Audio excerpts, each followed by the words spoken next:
Bem-vindos ao IBRAcast, o podcast trazido especialmente a você pelo IBRAC, o Instituto Brasileiro de Estudos de Concorrência, Consumo e Comércio Internacional. Nosso podcast vai explorar os mundos fascinantes e cada vez mais interdisciplinares do antitrust, do direito do consumidor, do comércio internacional e da regulação em sentido estrito. E nesta segunda temporada, a cada episódio, Vivian Fraga, âncora e coordenadora de podcasts, e Flávia Chiquito, diretora de publicações, e convidados especiais do IBRAC conversarão com representantes do Poder Legislativo, do Executivo, do Judiciário, além de empresários e acadêmicos, entre outros especialistas da área, dando um giro 360 no antitrust e trazendo conteúdo de qualidade para você, nosso ouvinte. Fiquem ligados e curtam o programa. Olá, caros ouvintes, dando continuidade aos episódios da segunda temporada do IBRAcast, Antitrust 360. O tema de hoje é concorrência e a iniciativa privada. E nosso convidado é uma pessoa muito especial e importantíssima para o antitrust brasileiro, Daniel Goldberg. Daniel, que teve um papel-chave na direção da SDE, a antiga Secretaria de Direito Econômico do Ministério da Justiça, no início dos anos 2000, contribuindo de forma exemplar para o desenvolvimento da política de combate a cartéis no Brasil, e aqui, fazendo uma confissão, o grande incentivador da minha pesquisa acadêmica, o Daniel nem deve saber disso, hoje, um pouco distante da área concorrencial, Daniel vem se destacando no mercado financeiro, atualmente é Managing Partner na Lumina Capital Management, foi sócio-gestor da Farallon, América Latina, de 2011 a 2021, presidente do Morgan Stanley de 2007 a 2011 e, como eu disse, secretário de Direito Econômico de 2003 a 2006. Bem-vindo, Daniel, uma honra tê-lo conosco, muito obrigada por ter aceitado o convite. Estamos ansiosos pelo nosso bate-papo de hoje e eu estou aqui também acompanhada dos meus amigos, do Bruno Drago, presidente do IBRAC, e do Guilherme Ribas, diretor de concorrência do IBRAC. Muito bom dividir esse episódio com vocês hoje, pessoal. Oi, Flávia. Oi, Bruno. Oi, Gui. É um prazer revê-los. Por incrível que pareça, eu estava com saudade de bater papo sobre antitrust, então vai ser um exercício interessante.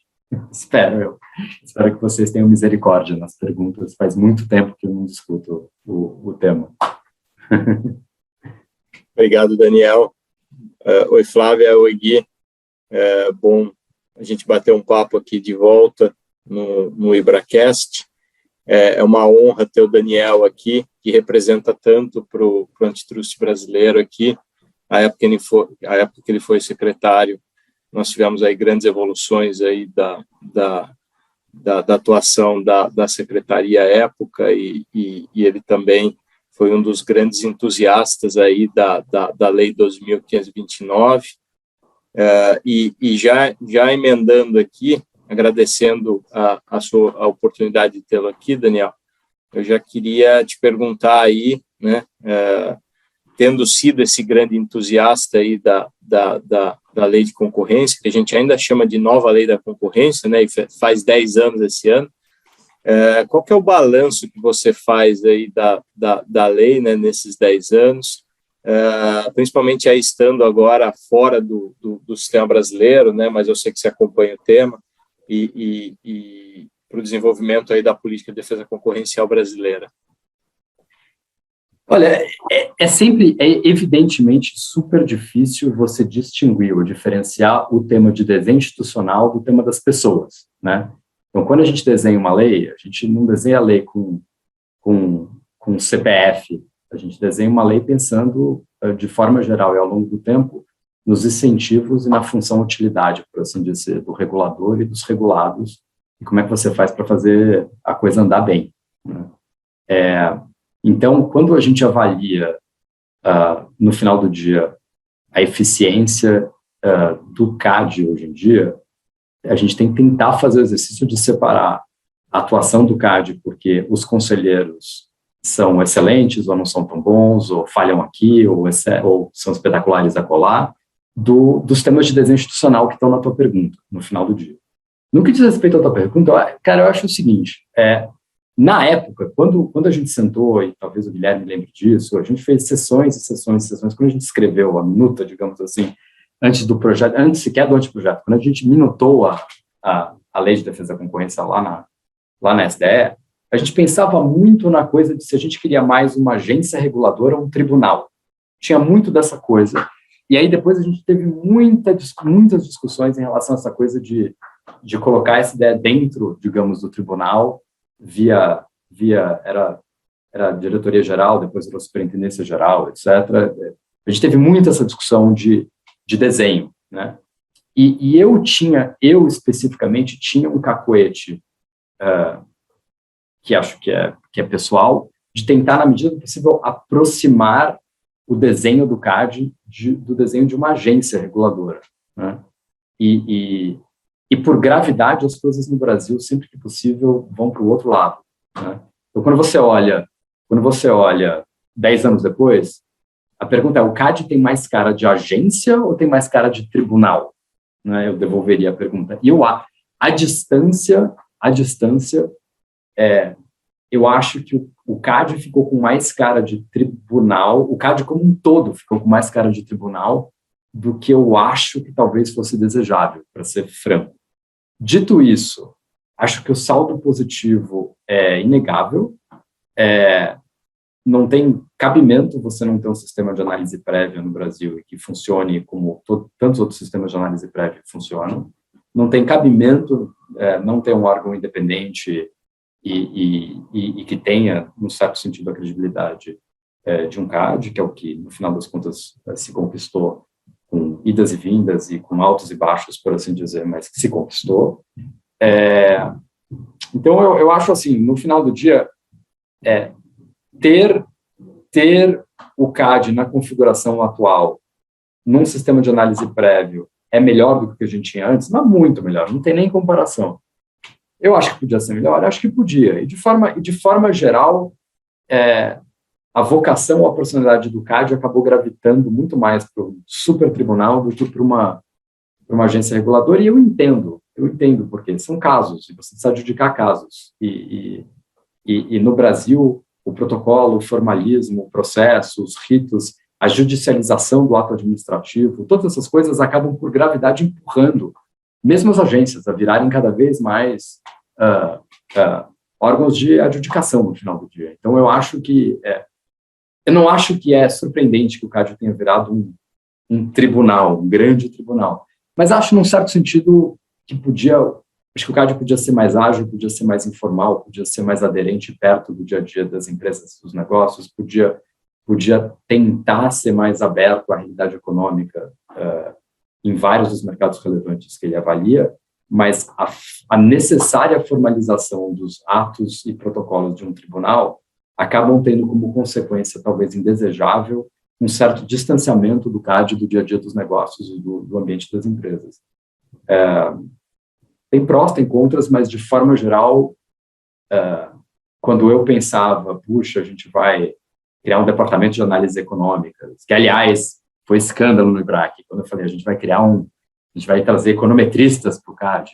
Nossa, como eu fui xingado, como não podia, como não sei o quê. E essa coisa de análise econômica, e esse anglicismo, e essa SDE. Puta, a gente era um pepino atrás do outro, era um cafezinho com o IBRAC atrás do outro, quando essa história dessa lei. Mas, no final do dia, apesar dos advogados reclamarem muito, depois de 10 anos, o novo CAD tem muito mais cara de um supertribunal do que de uma superagência, eu diria, né? Apesar dos economistas, e apesar do departamento, e apesar das queixas, e apesar das condenações, acho que os nobres advogados não precisam se preocupar com a ausência de um ambiente de adjudicação, ainda que em esfera administrativa. Isso está pegando a todo vapor, aparentemente. Bom, Daniel, pegando aqui um gancho nessa sua fala, né, do cotidiano dos negócios e de certa forma que o CAD está um pouco distante disso, a gente sabe hoje que a sua interlocução com o CAD não é de proximidade. mas, por outro lado, você está super inserido nesse cotidiano, né, das empresas, dos negócios, tanto aqui no Brasil como em outros países. E aí, nesse sentido, seria muito interessante te ouvir, nós aqui, né, os advogados firmes e fortes da área concorrencial, e também as autoridades. Acho que é interessante a autoridade também conhecer os empecilhos que a pauta concorrencial traz para os negócios. Então, olha, voltando até um pouco, você começou a falar um pouco disso, acho que seria legal se você pudesse dar uns exemplos do que seriam esses entraves e o que seriam os aspectos positivos dessa política. Olha, eu vou fazer isso de um jeito um pouquinho diferente, porque como eu fui regulador, eu sei que quando alguém do mercado financeiro, ou um CEO de banco, um CEO de empresa, alguém do mercado financeiro começa a falar dos empecilhos da concorrência à atividade privada, entre 100 reguladores desligam no minuto seguinte e falam, claro, essa é a agenda do cara, a minha agenda é totalmente diferente, meu papel não é zelar pelos interesses privados, é zelar pelos interesses difusos e pela concorrência, pelo ambiente, pelo consumidor, e aquela mesma cartilha aquela lavagem cerebral pela qual todos nós passamos na OCDE todo ano. Então, eu vou evitar entrar nessa seara e eu vou falar isso do ponto de vista da política de concorrência mesmo, do ponto de vista de maximização de bem-estar do consumidor ou de maximização de bem-estar agregado, qualquer que seja a sua predileção como regulador, né? Então, eu vou evitar a armadilha da contraposição entre o investidor no mercado financeiro contra o regulador que zela pelo bem-estar do consumidor. Vamos falar só de bem-estar.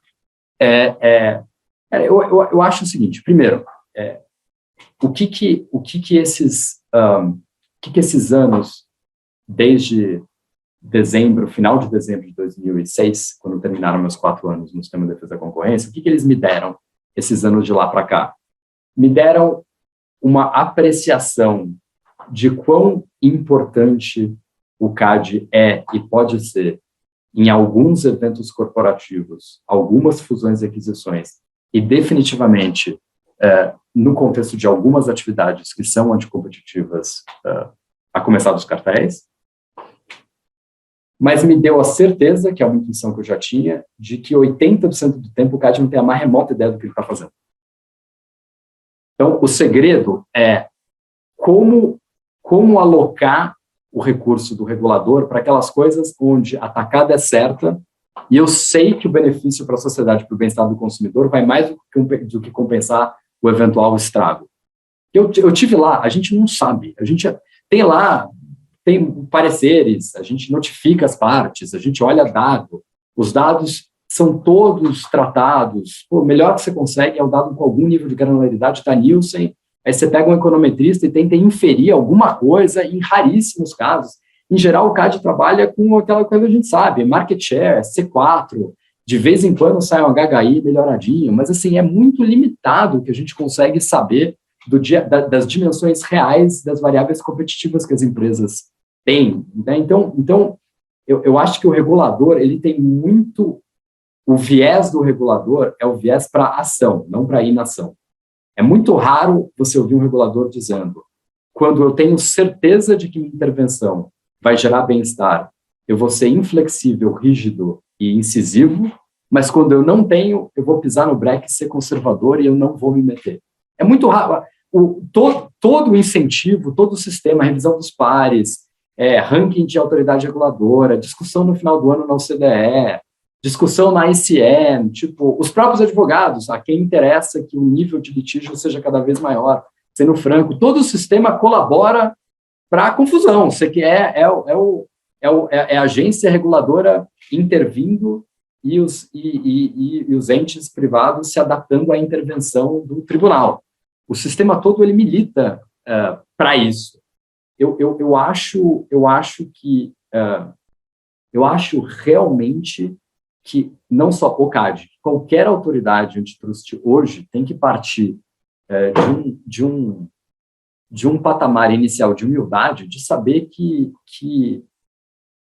o tempo onde market share era indicativo de alguma coisa é um tempo que meio que passou, com tecnologia, com disrupção, com reinvenção de indústria. Gente, é muito, muito, muito, muito difícil você pegar as variáveis clássicas de uma análise de estrutura, conduta e desempenho e falar, puxa, agora eu vou avaliar se esse mercado é competitivo ou não. A gente está lutando uma batalha com ferramental da época da Guerra do Vietnã, essencialmente, nesse modelão estrutura, conduta e desempenho, no mundo onde as empresas mudaram completamente. As empresas que estão ganhando a competição estão ganhando de jeitos diferentes, em variáveis diferentes, em dimensões diferentes, e o nosso ferramental está meio antiquado, no nosso e de outras autoridades antitrust também. Eu acho que isso é um fenômeno global. Com tudo que eu acho que o CAD tem de limitações, hoje a Federal Trade Commission e o DOJ nos Estados Unidos, honestamente, acho que estão mais distantes ainda da realidade do que qualquer outra autoridade antitrust. Assim, é surpreendente o que está acontecendo nos Estados Unidos, no campo antitrust. Então, não é que esse fenômeno de descolamento de uma autoridade antitrust ativista tentando entender e atuar sobre o mundo onde as variáveis de competição mudaram muito e está tentando se movimentar de uma forma relevante nesse mundo, mas de um jeito pouco adaptado, por assim dizer, eu acho que é um fenômeno meio global. Assim. E, de novo, aí você pega assim, exemplos de atos de concentração do CAD, onde o CAD foi restritivo, sei lá, pensando aqui de memória. Croton e Estácio, sei lá, coisas que na época eu lembro que eu acompanhei na mesa de trading, por assim dizer. Croton e Estácio. É uma operação que não tinha remédio que salvava, não deu tempo para criar remédios estruturais que salvassem essa operação tremendamente concentradora. Gente, assim, quem está próximo desse mercado, as marcas da Croton estarem associadas ao poder de mercado em relação a uma eventual fusão com a Estácio de Sá, na época que hoje chama Waidux, assim, para quem está no mercado financeiro soa tão pouco crível que a entidade resultante pudesse ter poder de mercado e fixar preço. É um mercado tão local, tão local, e o estudante brasileiro típico que faz faculdade é um estudante que trabalha, para quem preço é uma variável chave, o poder da marca é muito limitado, o raio de influência é enorme. A forma de fazer análise antitruste, como o CAD bem sabe, porque foi isso que o CAD fez em N mais K atos de concentração antes e depois desse, é uma análise de raio de influência muito local, por curso, por região. Você bloquear uma operação daquela magnitude por conta de poder de mercado, e assim, teve conselheiro que falou do fenômeno da financeirização da educação no Brasil, tipo umas coisas assim, que foram surpreendentes, assim, confesso. Aí depois eu lembro, depois ou antes, teve Alessat e Ipiranga. Essa foi outra que, para quem estava no mercado financeiro, falaram, nossa senhora, o CAD vai bloquear uma fusão de distribuidora de combustível, de gasolina, por conta de exercício de poder de mercado. Você fala assim, a Alessat é uma operação que eu até conhecia bem, eu tinha olhado como investidor ela em mais cada vez. Eu acho que eu tive 50 mil perguntas no meu passado quando eu olhei a Alessat. Acho que nunca na minha vida me ocorreu perguntar, puxa, será que a Alessat, quando adquirida por alguém, resultaria em tamanho poder de mercado que implicaria no bloqueio de uma operação no CAD? Sabe, assim, honestamente, assim, nesses dois casos, me parece faltou um pouco de aderência do CAD em relação ao de fato o que é exercício de poder de mercado no dia a dia na competição das empresas. Por outro lado, nesse novo mundo, se você olha os mecanismos tradicionais e as variáveis tradicionais de competição, market share, exercício de entrada, market share, você faz todos os HHIs da vida, tipo, qual que era o HHI, sei lá, de XP e tal? Mercados completamente complementares, eles não tinham um nível de interseção muito baixo do ponto de vista de competição direta. Mas quem estava no mercado financeiro, eu falava, eu entendi por que o Banco Central está preocupado, eu entendi por que o CAD está preocupado com uma combinação de Itaú com a XP, a maior plataforma independente de investimentos do Brasil, se juntando com o maior banco do Brasil. Bom, legal, entendo. Então meu ponto acho que tem uma evolução aqui para ser feita, tanto no caso a caso, quanto do ponto de vista dos guias de análise, para tentar adequar o que a gente sabe hoje em dia sobre a dinâmica e as variáveis competitivas dos negócios, para muito além do que é o tradicional guia de análise, aquele que a gente importou lá de trás. Mas acho que esse é um fenômeno meio global. E por fim, acho que, para mim, como investidor, eu vou tomar cuidado aqui, mas por exemplo, a situação da Oi, eu acompanhei essa de perto, porque acho que, como é público, eu investi, eu estruturei e investi no empréstimo que resgatou a Oi, ou que procurou colaborar com o resgate da Oi da recuperação judicial, que foi o financiamento DIP, que é o empréstimo extraconcursal autorizado pelo juiz para permitir que a companhia saísse da RJ e fizesse a sua reestruturação. E os fundos que eu administrava investiram algo como 2,5 bilhões na reestruturação da Oi. Então, obviamente, essa eu acompanhei. E aqui eu acho que o CAD, claro, tinha toda a razão de estar preocupado, como qualquer órgão antitrust em qualquer lugar do mundo estaria preocupado com os eventuais aspectos anticompetitivos da operação. Essa operação não seria fácil nem trivial em nenhum tribunal do mundo, em nenhuma justiça do mundo. O CAD tem toda a razão, os conselheiros que votaram contra, entendo perfeitamente o ponto de vista dos três, acho que não tem nada surpreendente aí, não. Por outro lado, eu ouvindo a sessão, eu ouvi um dos conselheiros discorrer sobre o fato de que a Oi, na verdade, era uma companhia saudável, como ela tinha lá, sei lá, 5 bilhões de reais de EBITDA. Então, no fundo, que história é essa? De a empresa estava saindo da RJ e perfeitamente essa ficção da insolvência da empresa. Assim, chocante. A companhia, a Oi é qualquer coisa menos saudável nesse contexto. A companhia tinha lá em 21, sei lá, 5 bilhões de reais de EBITDA, ela queimou de fluxo de caixa derivado das operações, cash flow from ops, ela queimou 1,5 bi e ainda fez 7 bi de capex. Então, cara, assim, e daí que a companhia tinha 5 bilhões de reais de EBITDA? A companhia é uma hemorragia de caixa. A companhia claramente, eu garanto que a companhia precisa de uma solução, que a companhia precisa ser reestruturada, tanto que ninguém gosta de uma RJ. A RJ não é assim, a companhia precisa de uma solução aguda e uma solução importante, senão, sim, os ativos, em grande parte, serão absorvidos de forma, aspas, orgânica pelos concorrentes, que a companhia não tinha saída, se não fosse por RJ, né? Aí, assim, é meio chocante ver um conselheiro do CAD discorrendo sobre a companhia, que, na verdade, é uma companhia saudável e, aliás, é só baixar o preço. Então, eu acho que o CAD, resumindo, eu acho que o desenho institucional é muito... Eu acho que o desenho institucional melhorou muito, acho que os conselheiros, de forma geral, ao longo dos últimos 10 anos, têm feito um trabalho muito bom, a despeito de ter críticas aqui e acolá, e aliás, eu não tenho monopólio da verdade, talvez eu esteja completamente errado, me parece que o CAD virou um tribunal um pouquinho mais do que seria desejável, e me parece que uma proximidade maior do CAD,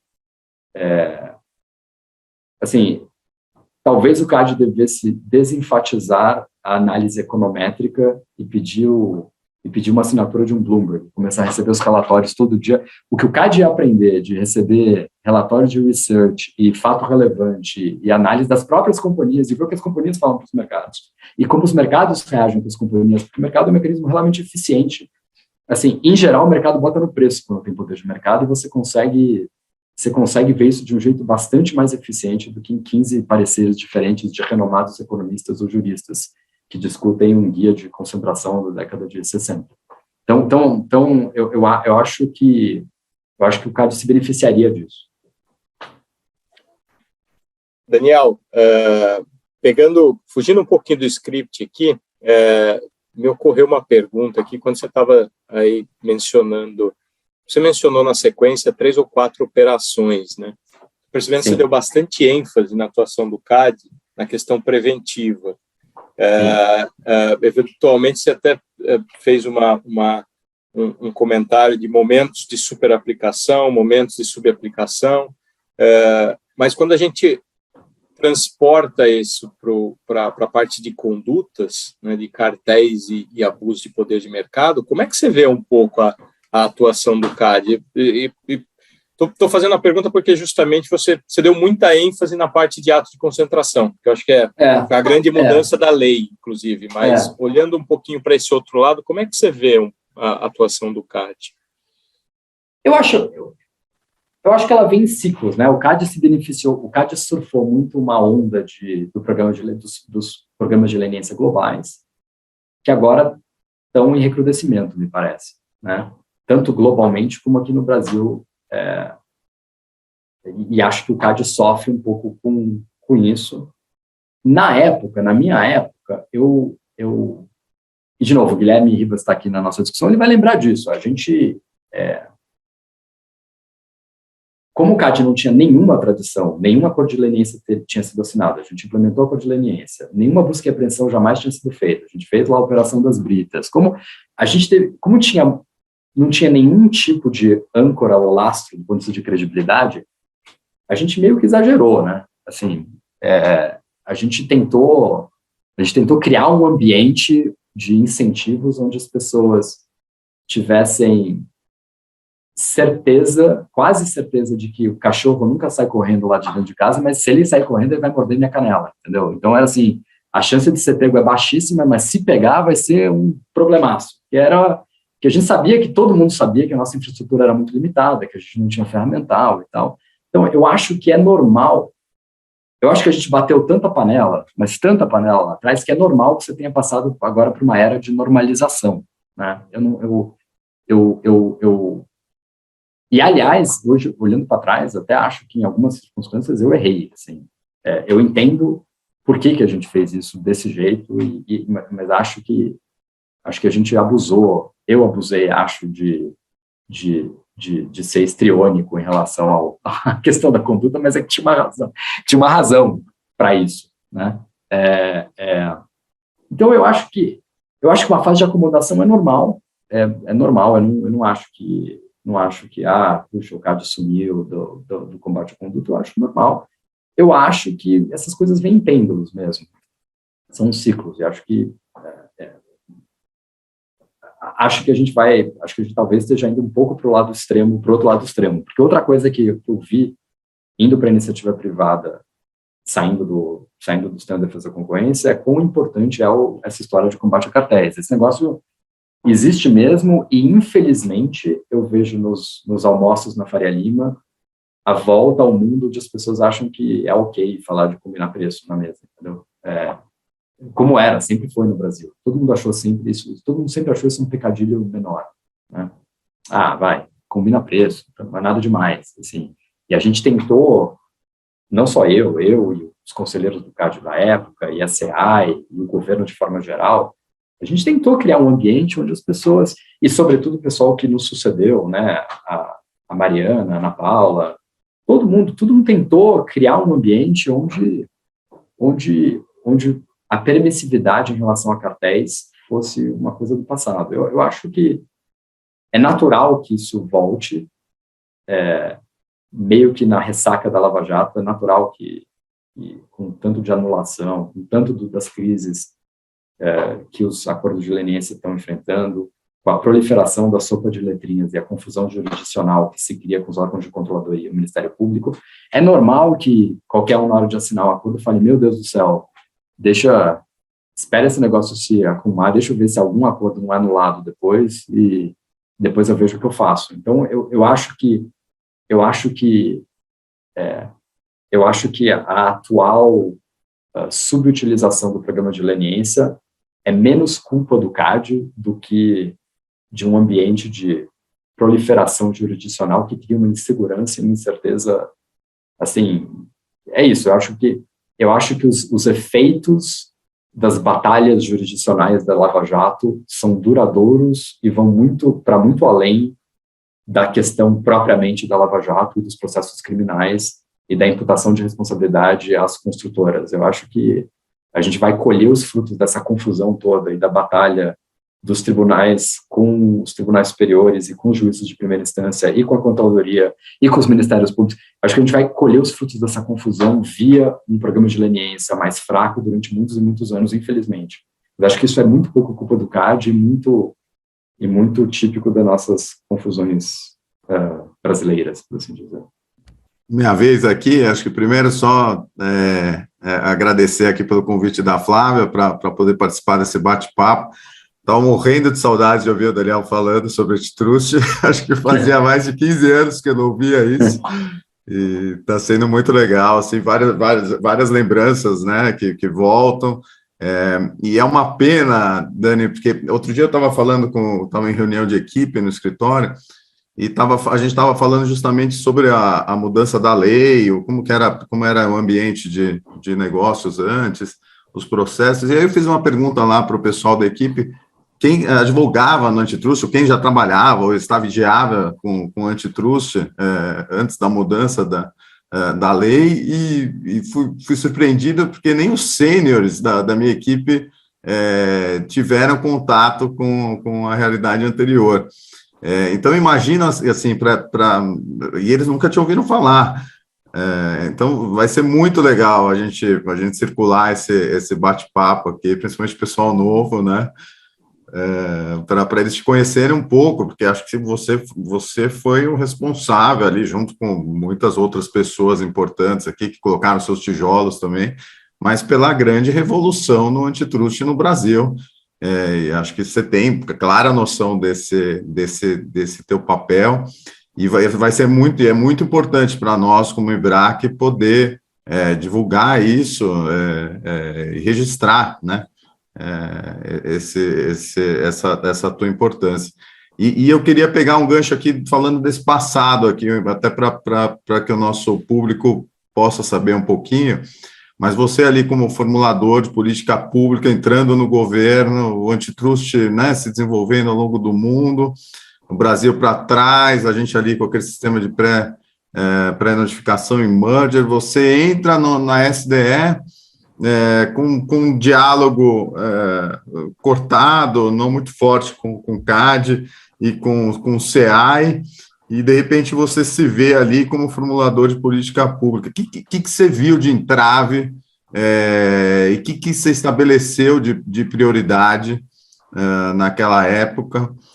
Como você viu isso mudando e o que mudou nesse tempo que você fez? E só pegando um gancho aqui, várias perguntas na mesma, né?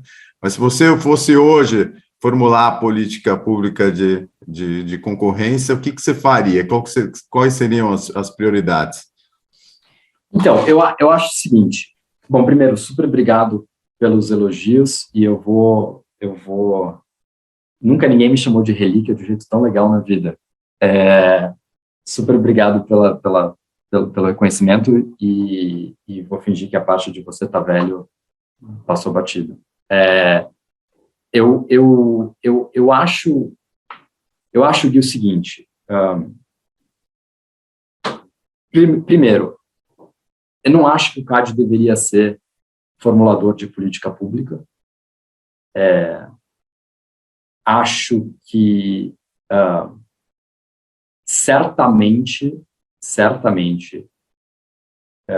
o CAD gera incentivos e deveria, já que a formatação de tribunal foi a formatação vencedora na prática, acho que o CAD deveria atribuir um peso grande à sua jurisprudência. Acho que um dos problemas do CAD é que o CAD, e aqui eu não estou falando deste CAD, tá? Estou falando de qualquer CAD, inclusive o da minha época. Acho que o CAD, ele gosta da flexibilidade de poder mudar a decisão a cada composição de conselho, mas quer ser tribunal. E acho que essas coisas são, em certa medida, incompatíveis.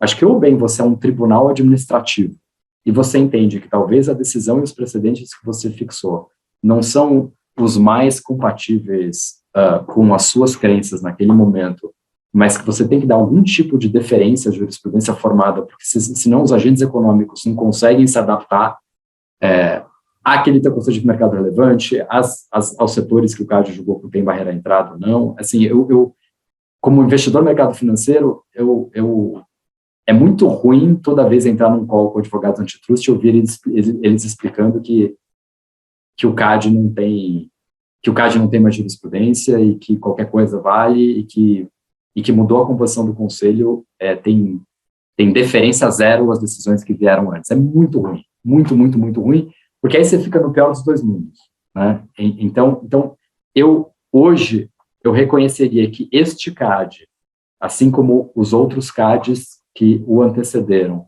não é um formulador de política pública, não tem um equipamento, nem um sistema digamos, de accountability, de transparência, de monitoramento, para ser um aparato formulador de política pública, e deveria ser um tribunal. Então, se ele é um tribunal, que é para onde a agência gravitou, então ele deveria agir como um tribunal com uma baita deferência ao conceito de jurisprudência. Esse é o meu primeiro comentário.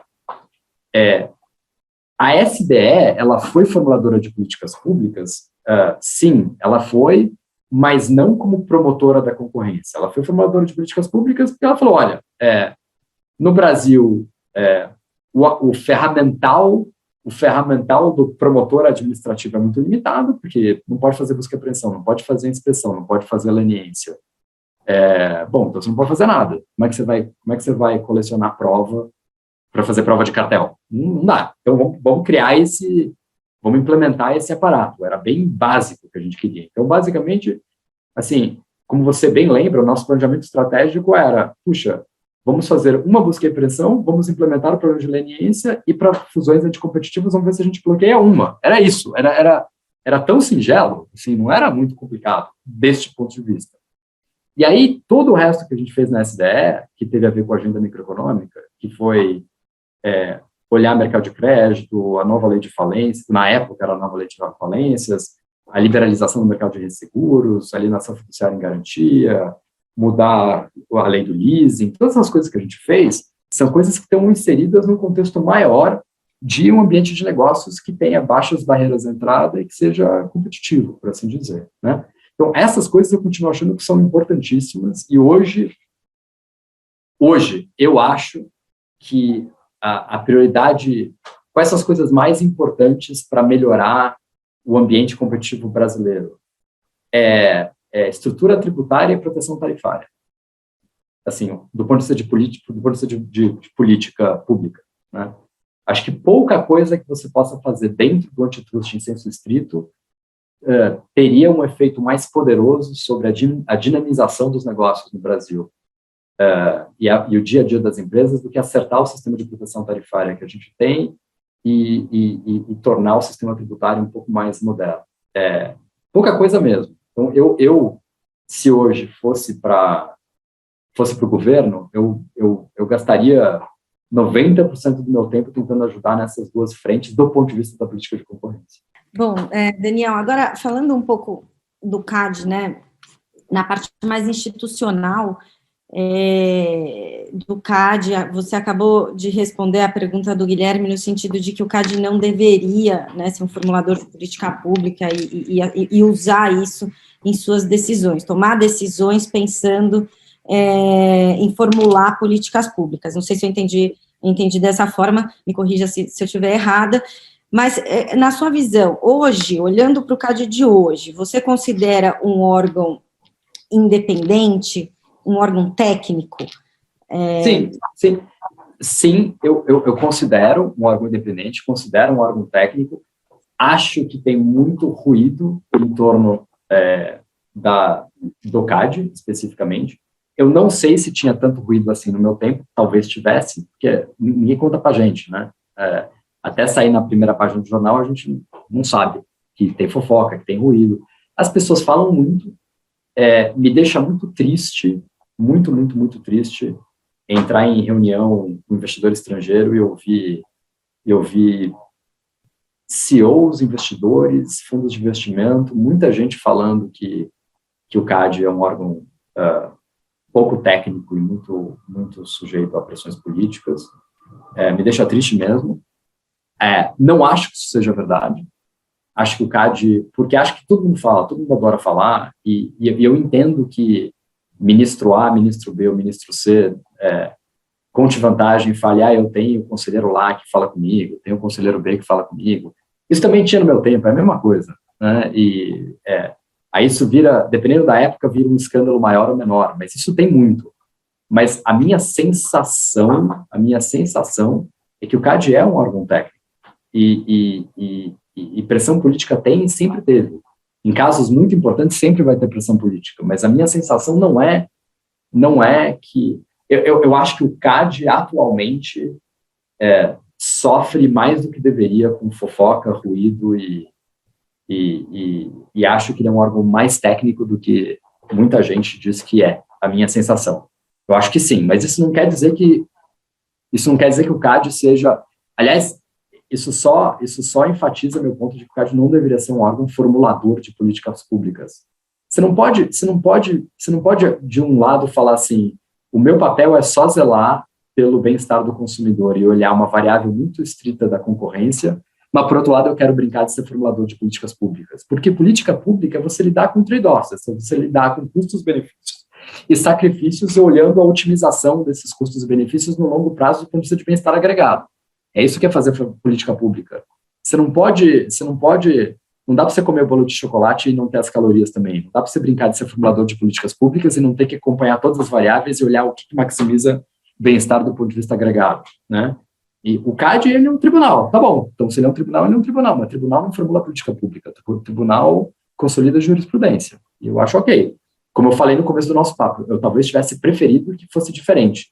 Mas já que é assim, eu acho que o CAD tem que se equipar como um tribunal, não como um formulador de políticas públicas.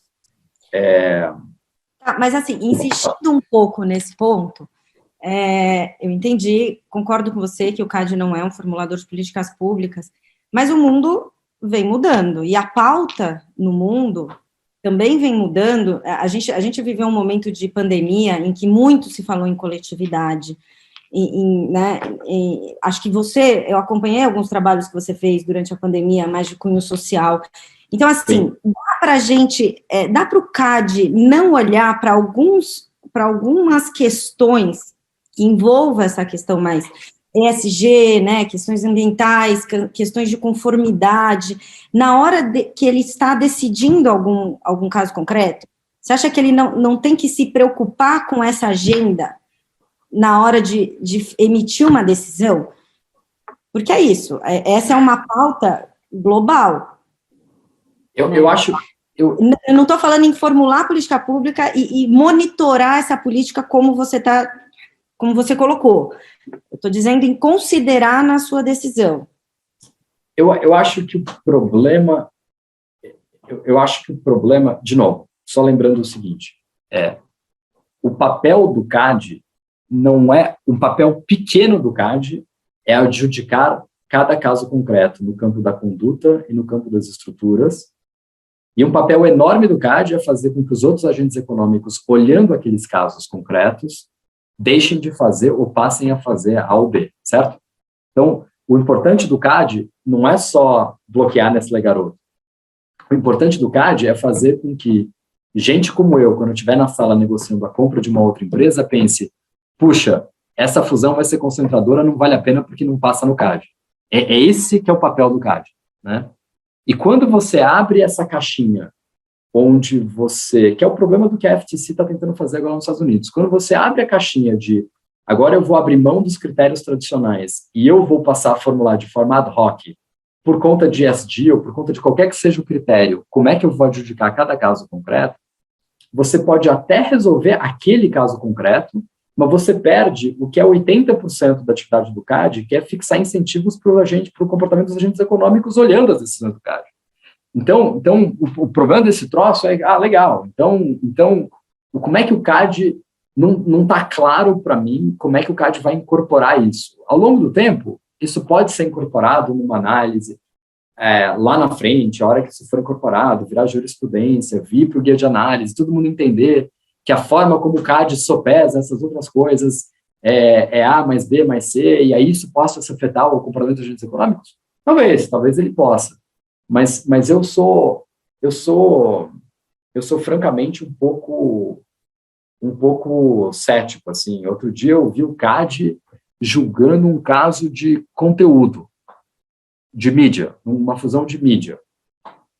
Assim, o mundo do streaming, a guerra do streaming pegando solto, assim, tipo, as empresas de mídia falidas, todo mundo, sujeito sem dinheiro para pagar o moço do cafezinho. Aí eu vi o CAD preocupado em botar à venda a propriedade lá do conteúdo da empresa de mídia, fundindo com a outra, por conta do poder de mercado, um mercado relevante de nicho. Obviamente não apareceu comprador nenhum, porque é completamente não rentável, porque não é viável standalone, aí o CAD sofre, aí é outra... Então, assim, meu ponto é assim, se o trabalho imediato do CAD é se atualizar em relação ao que está no prato, a gente partir para a ideia de que a gente vai delegar ao Tribunal Antitrust e incorporar outros critérios para além da dimensão. O que eu estou dizendo assim, a gente não conseguiu ainda atualizar o sistema estrutura contra o desempenho para ferramentais modernos de avaliação do que está acontecendo na dinâmica competitiva intra-setor. A gente nem conseguiu fazer isso ainda. Agora vamos partir para ESG, vamos olhar externalidades, vamos olhar o preço para o carvão, vamos olhar o que acontece com stakeholders, vamos olhar, pode ser, mas eu sou um pouco cético que a gente consiga fazer isso sem criar uma confusão dos diabos, para ser franco. E, Daniel, saindo um pouco do tema ou melhor, adentrando mais no tema de política pública aqui, uma coisa que acho que tem crescido bastante, tem se desenvolvido, e em várias frentes, é a advocacia da concorrência, né? Que talvez quando a gente pense naquele tripé do CAD, educação, prevenção e repressão, talvez ele esteja ali mais próximo ao educacional, né, a essa parte. Então, você tem o DE aí, que foi uma semente sua, como você colocou no começo, aí, bastante ativo na advocacia. Você tem outros órgãos aí do Ministério da Economia também bastante ativos. E aí, quão importante é isso, né? E puxando também para um viés aí mais de política pública, como a gente estava dizendo, né? E isso é, de alguma forma, relevante nas atividades do Executivo e do Legislativo, por exemplo? Porque você também mencionou aí que as grandes travas na sua visão, né? Que pouco passam pelo tema concorrencial. Então, é um ponto de preocupação, seria um ponto de foco da advocacia da concorrência, seja via CAD, seja via outros órgãos? Eu acho, a resposta é sim, é super importante, a gente nunca vai saber quão importante é, porque a coisa da advocacia da concorrência que nunca ninguém discute nesses fóruns é que a dimensão mais importante dela são as bobagens que você impede o governo de fazer nos bastidores. Nunca são as coisas que o governo faz, sempre são as coisas que o governo deixa de fazer. Então, é muito difícil você ter um reporte transparente da importância da advocacia da concorrência, porque o pessoal da CEAI, o pessoal da promoção da concorrência, da Secretaria de Competitividade lá do Ministério da Economia, não vai falar assim, puxa, eu impedi o governo de fazer as seguintes 15 besteiras esse mês, graças à minha advocacia da concorrência. Mas a minha experiência ela é super importante que tenha alguém no Ministério da Economia que seja responsável por isso, porque o Ministério da Economia ou da Fazenda é tradicionalmente super importante, e tem muita coisa que as pessoas nunca vão saber que são modificadas ou melhoradas graças à advocacia da concorrência. Agora, não é uma bala de prata, né? Então, este governo, por exemplo, ele é particularmente cioso desse tema, e eu já falei com o ministro e com membros do governo sobre esse tema algumas vezes. Todo mundo entende a importância disso. Também era assim no governo do Temer, e com tudo isso baixaram uma tabela de frete, que é um dos preços mais importantes da economia. Então, assim, na mesma toada que baixaram a lei da liberdade econômica, convalidaram a tabela do frete do Temer. Pô, tem um preço na economia mais importante que o frete. Frete. Assim, explica para gringo que frete de caminhão no Brasil é um preço regulado. É inacreditável, isso não acontece em nenhum lugar do mundo, né? Mas no Brasil tem uma tabela, né? E tudo bem. Então, assim, a gente tem que ir convivendo com essas contradições. Por quê? Porque a greve dos caminhoneiros colocou o país de joelhos e agora a gente vive com esse pesadelo, todos nós, mercado financeiro, setor produtivo, reguladores, Banco Central, Ministério da Fazenda, o Ministério da Economia, Executivo, Presidência da República, todo mundo vive Mininfra, vive com o pesadelo da greve dos caminhoneiros. Então, nós somos legatários de uma tabela do frete. E a gente fica torcendo para a inflação basicamente comer os preços implicitamente da tabela do frete, e a gente ir se ajeitando e virando letra morta. Mas é um absurdo. A gente convive com um negócio completamente absurdo. Aí é isso. Claro, eu imagino, não sei, mas eu imagino que alguém lá no Ministério da Economia falou, pelo amor de Deus, gente, a gente vai tabelar o frete. É claro que alguém deve ter dito isso. E este alguém deve ter perdido a discussão, né? Porque tinha uma preocupação que se superpôs a essa preocupação na época, e política pública é assim mesmo. Uma no cravo, outra na ferradura todo dia. O governo é isso aí, acho super natural. Mas acho assim, indispensável ter um advocacy, uma promoção da concorrência, menos pelas coisas que ela fez ou faz, mas pelas coisas que eu tenho certeza que ela não deixou que acontecesse. Dani, tinha uma pergunta aqui sobre acordo de leniência, mas você já cobriu no início, mas um dos vilões aí apontados para o declínio da leniência no mundo é o surgimento aí de muitos fóruns, né, onde você pode ter ressarcimento por danos em ações de indenização. E no Brasil a gente está vendo aqui a lei prestes a mudar. A gente queria saber um pouquinho aí a tua opinião aqui sobre a reparação civil de danos de cartel. O que você acha? Você acha que a gente está no caminho certo? Pesando isso junto com os incentivos para a leniência, que bicho você acha que vai dar? Esse é um tema complicado. Eu acho que no final do dia, os incentivos, os desincentivos à assinatura do acordo da leniência decorrentes da eventual reparação civil são mais do que compensados pelos desincentivos à conduta do cartel decorrentes da encrenca que você vai ter um dia se você tiver que sair pagando indenização para a torcida do Flamengo, né? Então, eu acho, mas muito mais zero ciência, né, aqui. Eu acho que o benefício líquido, ele é claro ainda, em permitir a indenização. Eu acho que a lei, a história da quantificação do dano criou um novo capítulo nessa história, que existe na esfera da indenização, da reparação civil, e que não existia no pré-lei, que era a discussão do quantum, da quantificação do dano, que infelizmente a gente está caminhando para o mundo agora, onde tem um monte de gente que agora acha que precisa quantificar o dano também na esfera administrativa, né? E acho que isso não ajuda muito, honestamente, do ponto de vista do enforcement aqui da lei. Mas eu acho ok. Eu concordo que esse seja um dos vilões, sim. Eu concordo com o diagnóstico que esse é um dos vilões. Discordo do diagnóstico de que no Brasil esse é o principal vilão. Acho que no Brasil o principal vilão é com quem você negocia. Você confessa o quê? De que jeito? Aliás, falando de melhorias da lei, uma coisa que a Ana Paula Martinez diz muito, e acho que ela tem razão, é que essa história de botar a rolar a pessoa física no processo administrativo é uma roubada, não faz o menor sentido. Isso cria uma ineficiência do ponto de vista do processo. Tá bom, se você vai querer processar criminalmente no desdobramento de uma investigação de cartel, evidentemente você precisa coletar a evidência probatória e fazer a imputação de forma adequada, com as pessoas físicas, com tudo que isso implica.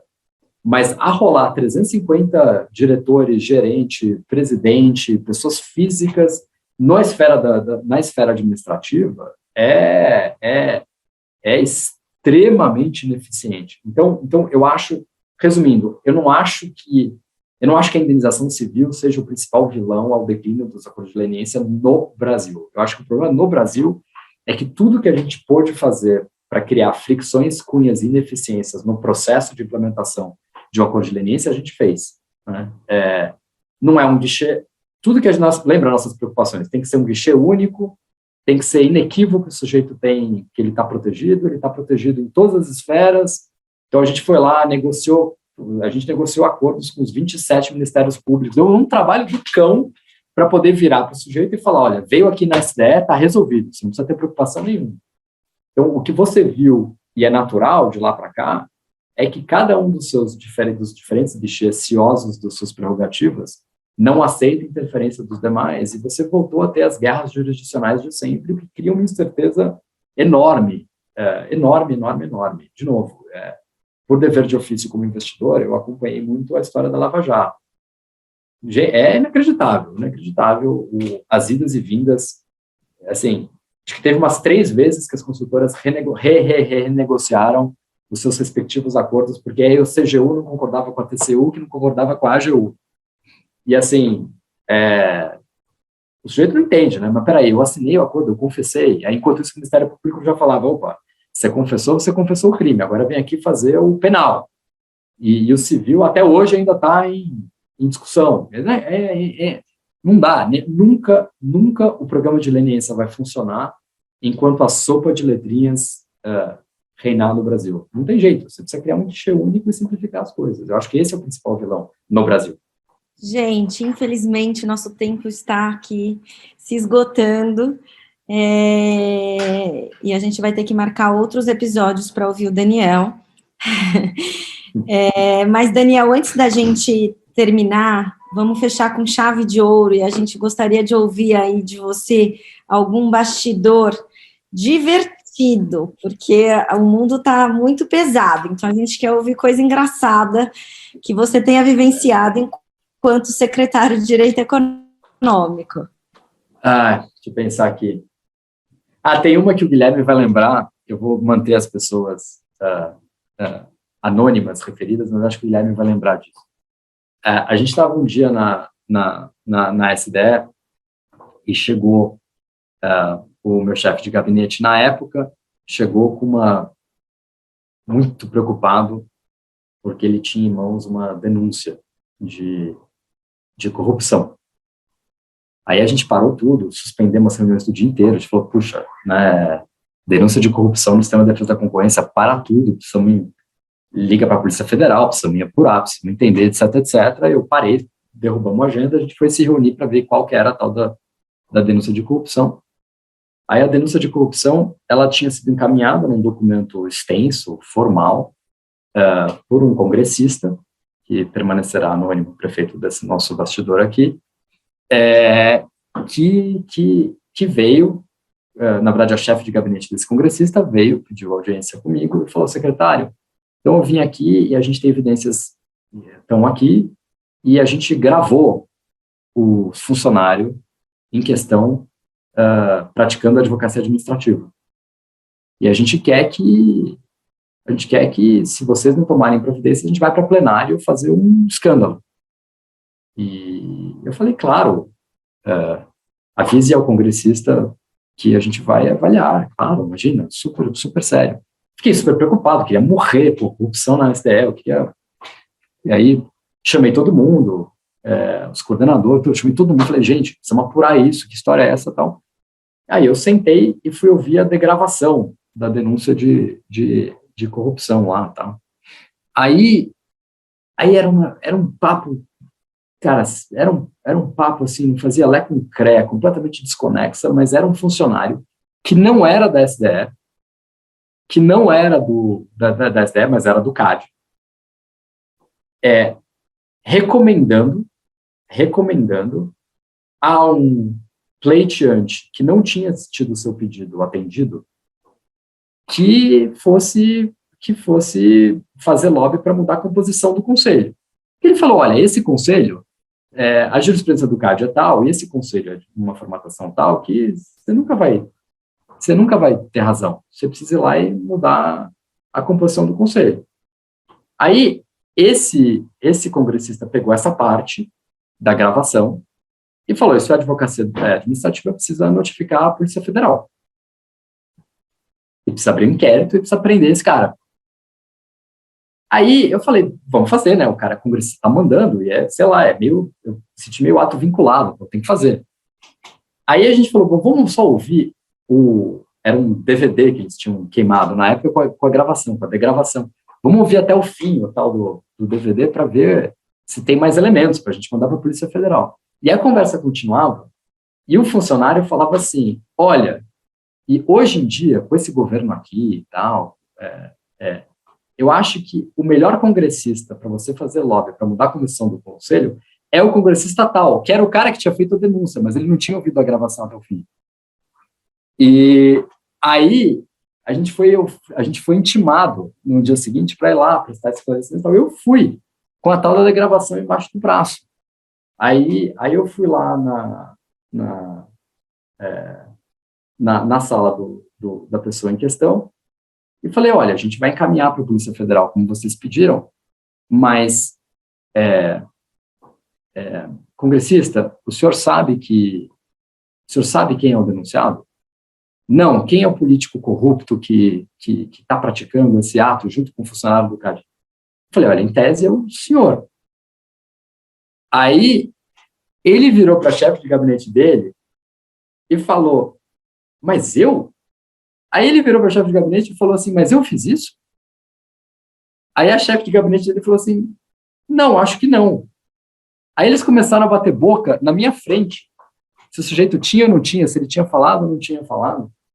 Aí, enfim, aí no final, foi uma coisa meio maluca, mas aí no final eu não sabia, nunca tinha acontecido. Aí eu fui, na época, para o ministro da Justiça, que era o Márcio Tomás Bastos, falei, ministro, eu tenho aqui um problema, é que eu tenho um congressista que se autodenunciou sem querer, o que a gente faz com isso? E é complicado, porque é um ato vinculado, o Congresso manda você instaurar a inquérito. Aí o ministro falou, deixa eu ouvir a degravação. Eu sei que, assim, a gente deu tanta risada ouvindo a degravação, mas tanta risada, aí no final foi um inquérito que foi arquivado, mas deve ter sido, acho que a única questão de a única instância de autodenúncia do Congresso, mas assim, a gente, durante umas semanas, esse congressista tocou uma campanha de terror com o STF, porque ele tinha um caso de corrupção super grave, etc. E essa foi uma engraçada. A outra sobre o IBRAC, que era bem engraçada também, é que logo quando eu entrei, o outro bastidor engraçado, logo quando eu entrei, teve um escândalo no IBRAC, que era o escândalo do conselhinho secreto na sala do secretário, que era que os conselheiros do CAD iam despachar na minha sala e a gente acertava as decisões do CAD, e era uma violação terrível. Aí eu não sei se essa turma ainda está aí no IBRAC, mas tinha os advogados mais assim, tradicionais do IBRAC, faziam escândalo, assim, e usavam termos bem pesados, e falavam isso é improbidade, não sei o quê, blá, porque o secretário de Direito Econômico não pode se reunir a portas fechadas, que é um absurdo, porque tinha 6 conselheiros do CAD lá, que se reuniam toda semana e tal. Mas o que tinha... E foi logo no primeiro ano, as pessoas falavam, não, a SDE tem muito poder, e ela manipula, e não sei o quê, e o Daniel para lá, e o Daniel para cá, e a turma toda, e eram super críticas, e eram, assim, uma mega DR por IBRAC por conta disso. Mas o que tinha acontecido? O CAD tinha perdido o prazo para submeter o orçamento, e a presidência do CAD tinha perdido a capacidade de ordenar a despesa, que é o efeito orçamentário do ponto de vista do orçamento. Quando você pede o prazo para procurar orçamento, o Ministério do Planejamento tira a capacidade de ordenar a despesa. Então, na época, o presidente do CAD não podia emitir passagem, porque ele tinha perdido o prazo para aprovar o orçamento. Então, como o CAD não podia ordenar a despesa, a SDE virou ordenador de despesa do CAD. Então, de fato, a gente se reunia toda semana, mas era assim, era para aprovar a passagem, não sei o quê. E o IBRAC fazia assim criou-se um fantasma em torno dessa história, porque a gente tinha um conselhinho secreto, mas na verdade, a gente não podia falar na época que o CAD tinha perdido o prazo para ordenar a despesa, porque era uma queimação de filme falar isso. Então a gente inventava uma história toda, mas na verdade a gente despachava para o conselheiro congresso, viagem, ida e volta, assim, no mais, às vezes, de vez em quando a gente falava de antitrust, mas, assim, 80% do tempo era completamente administrativo, porque no final a gente ia virar ordenador de despesa. Acho que esses são duas histórias bobas, mais engraçadas do começo da nossa gestão lá da SDE. Muito bom, Daniel. Riba, você lembra desse episódio do congressista? Olha, eu lembro de alguns outros que o Daniel acho que vai ficar, acho que ele não vai querer falar, viu? Eu falei dos slides. É melhor parar por aqui mesmo, Flávia. Gente, então vamos encerrar, foi muito bom. Daniel, super obrigada novamente. Foi ótima a nossa conversa. Gui, obrigada pela parceria, Bruno. Foi bom falar com vocês e dividir esse episódio com vocês. Então, ouvintes, fiquem ligados, que tem muita novidade nessa temporada. Obrigado, pessoal, e minha admiração, respeito e amor ao CAD, inclusive o atual, hein, gente? Zero críticas aqui, totalmente na boa. Abraço a todos. Tchau, obrigado. Tchau. Obrigado por ouvir esse episódio do IbraCast, o podcast disponibilizado pelo IBRAC e produzido com o apoio técnico da equipe de comunicação de Tosini Freire Advogados. Visite nosso site, ibrac.org.br, para conhecer nossos comitês de assuntos especializados, nossos eventos e nosso vasto material bibliográfico. Nos encontramos no próximo episódio do IbraCast. Até lá! As opiniões aqui expostas não necessariamente representam aquelas do IBRAC e das instituições a que estão vinculados os participantes.